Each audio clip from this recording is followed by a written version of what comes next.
What's going on, y'all? So this is funny. We had a video here of this individual right here, Montresor, who is so mad at Microsoft that he is moving from Xbox to PlayStation. A few questions that he wants to help him transition. Guys, the crazy thing about this is not him doing that, but him doing it in this situation. Look at how crazy this is. This is how mad Microsoft is making people.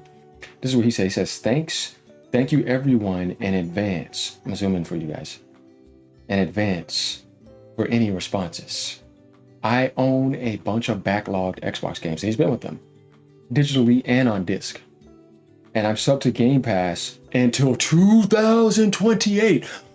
You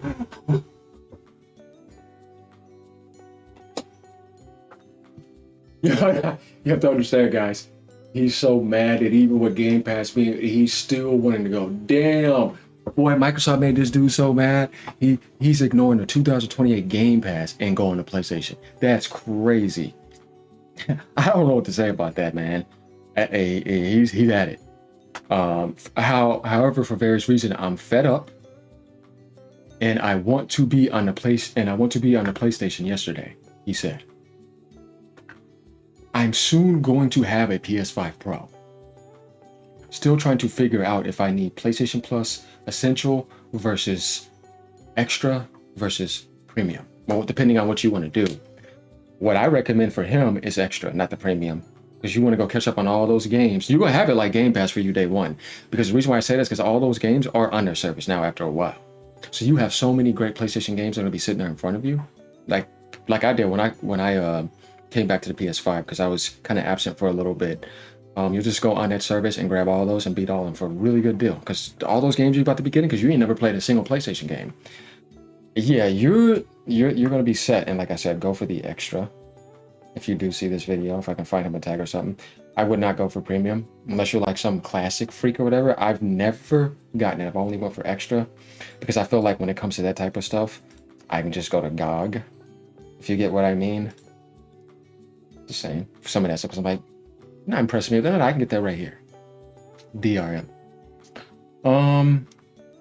I have a couple of questions about the Xbox backlog that I will convert to PlayStation, and about the new set of PlayStation games that I will add to my backlog now that I'm joining the ecosystem. Well, welcome, man. And I'm sorry that you feel that way. They made me mad too. Trust me. Just as mad as you, but in different ways. As mad as I was at Sony last year, that's how I feel about Microsoft now. And I think people are starting to notice that. It's just because I was that mad at Sony? Yeah, I was. Look at what I did. I'm not that mad at them anymore. No. Microsoft has taken over big time now. They've embarrassed that Sony just by a mile now. Yeah, so I know you guys kind of get the point. Has nothing to do with y'all, but it's more Microsoft than anything. That's why I didn't get why people were acting. I was like, all right, man. My old Xbox backlog is below, which I will transition into PlayStation. Whether through subscriptions, disc purchases, or digital purchases. So for Xbox, he has Animal Well, Baldur's Gate 3, that's a good one. Hopefully if you get a PC, you might just be able to be cool with that. Dev Store, Chain Echoes, Fallout 4, you'll be all right with that. Yeah, this is on PlayStation, whatchamacallit, so you can get that shit, no problem. Final Fantasy, you don't gotta worry about that. Guacamole 2, don't gotta worry about that. Metaphor, I mean, you're gonna have to double dip, but I wouldn't. Nier Replicate, Octopath 1 and 2, Star Wars Jedi. Okay, so I mean, he has a decent Xbox library, but he didn't really buy that much.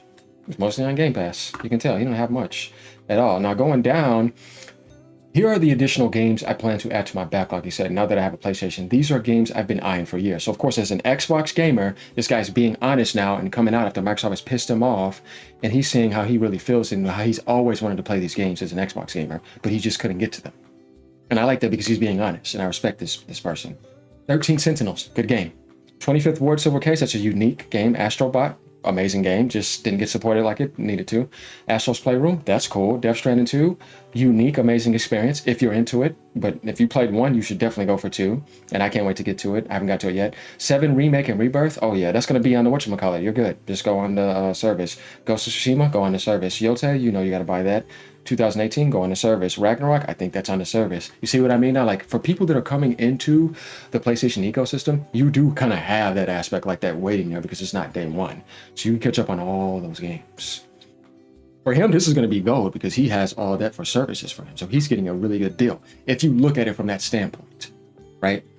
So I mean, all these games out here are amazing games. Ace Attorney, okay. Forbidden West, Service, Zero Dawn on Service. Unless they took Forbidden West off, I'm not sure. But they got all of them on there, all their first-party games. So The Last Guardian, another good game. Last of Us 1, amazing too.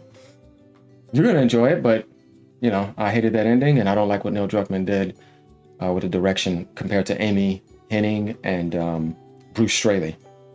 I'm just gonna say it. I preferred Naughty Dog when they were spirit and animated. What Uncharted was more like cartoon oriented. It had more like soul to it. It wasn't trying to push too much into a Western realistic looking environment and making it more movie like. It had more like soul into it. The writing was better. With Neil Druckmann, I just feel like he tries to enforce too much of his own personal stuff into games. Where it's like, dude, are we making a video game? Or he's just trying to enforce stuff. Whereas Amy Hennig and Bruce Straley, man, that, to me, I like Naughty Dog better with them. We're gonna see what happens, but I don't know. Lego Horizon, Laura Lee and the Laser Eyes, Spider-Man 1 and 2, both great games. You're gonna want to play that. Spider-Man Miles Morales, great game. I got a platinum on this, and I got a platinum on that. I have not got to play Spider-Man 2 yet. I was kind of waiting for it to get there one day, and maybe I'll get to it. Oxenfree 2, Silver Case, Uncharted 4, definitely got to play that, but that's not my favorite one. Lost Legacy, I like that better than 4. And the Nathan Drake collection. Wonderful stuff here. So he actually has some good games that he actually wants to get into. And most of them are just single player games because that's PlayStation. So he's looking at the PlayStation that we like all this single player stuff. You know what I mean? Not this gas rush before Sony pissed me off with the Concord and all that stuff, and I went off on them all the way till whatever, until I'm like, okay, nah, Microsoft now. Okay, so my questions are below. The answer, yeah, because you killed a platform that I cared about, since 2001. So yeah, of course. I'm not going to be a cuck and sit there and act like in glaze. I'm going to get out of here. The answer to this is probably no. But there is a fast way to check which games in both lists above have a physical disc versus are digital only. Reasons I ask is I have a brother who is obsessed with collecting physical copies of games, and I could lean on his obsession and share disc costs with him. I see. PS5 Pro doesn't come with a default disc drive by default, but can I buy a disc drive attachment? Is that correct? Yes, of course. So that should have been included. My guess is I can use the following link to check which of the above games are in each tier of PlayStation Plus. Link. The website is unusable, extremely sluggish for me on mobile, so I check it out on my laptop tomorrow. Is there a way to check the lifespan of each PlayStation Plus game? For example, hypothetically, say Triangle Strategy is on PlayStation Extras game catalog. I would be able to check and confirm, oh, yep, this game is leaving PlayStation Plus on December 15, 2025, and that will let me know how to prioritize the game. Is that possible? That's actually a good question. Usually Sony lets you know which games are leaving. So go on their Twitter and type in PlayStation Plus leaving, or go to Google and type in PlayStation Plus leaving, kind of look for something like that. Microsoft does a good job with that, so I know what you mean. That is a nice quality of life feature, because then you can know what you want to prioritize, rather than trying to maybe get a game that's not leaving for a while, and this may be leaving in 2 weeks and you don't know that. So you might want to get onto that. That's a good question. My understanding is that monthly games are games that never leave your list of owned games. Yes, if you get them before the time goes up, provided you actually say subscribe to PlayStation Plus. That is correct. That is correct. If number 5 is correct, what is the time span that I need to act on to make sure I don't miss out on October's free games before my PS5 Pro arrives? Is it the end of the month? It is the 7th of every month, particularly.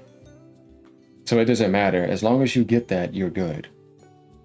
Are there any other games that may be missing from my backlog, which I have never been on Xbox? Well, just go to Google and type in upcoming PS5 exclusives, PlayStation 4 exclusives, and PlayStation 5 exclusives, and just look through those lists. And it'll give you, games that, the full list. You just Wikipedia, all PS5 time exclusive or exclusives, something like that. You type that in, you'll see what you want to be interested in. But your list right here is a pretty good list to get through, though, because on that service, you're going to get most of this. Maybe not everything, but for the majority. Obviously not Yote just came out. And obviously not Rebirth, and Death Stranding 2 and stuff like that. But for the most part, yeah, you're going to be playing some really fun games. Still trying to figure out if I need to get a PS5 Plus versus Extra Premium, unless you like getting drip-fed old-ass games. That's what I would say. No, guys, as far as I was like, okay, I'm not getting Premium, guys. We're going to go right over here to Mr. GOG and wait on a sale and get that for like $3, and I own it. I don't have to stay sub to your service where you're controlling it. You know what I mean? So that's why I prefer GOG over that. I'm like, I just need extra or whatever. Okay. Yes, but they seem to have made the list clunkier since I last looked at it. Not that there's anything wrong with people who can afford that and you're enjoying it. I'm not beating that down. I'm just saying, to me, I would take the option, just owning it and playing it whatever I want, and even offline rather than need to be online on a subservice or PlayStation, since I have the option of having a high-end PC over here. And older games wouldn't need that, but I'm just saying, this is something just to like, just consider. Oh, Wipeout Omega Collection. Oh yeah, he should get on that. That's a really good series. So here we have it, man. This guy's gotten so mad. He left Xbox and his Game Pass expires in 2028 July. That's crazy. And he's ready to just go over there now. I wonder if he's going to keep that. Does he have a PC or anything? I don't know. We'll see. So let me know what you guys think about this. This is an interesting story to get out there. Later, y'all. Peace out. Have a great day.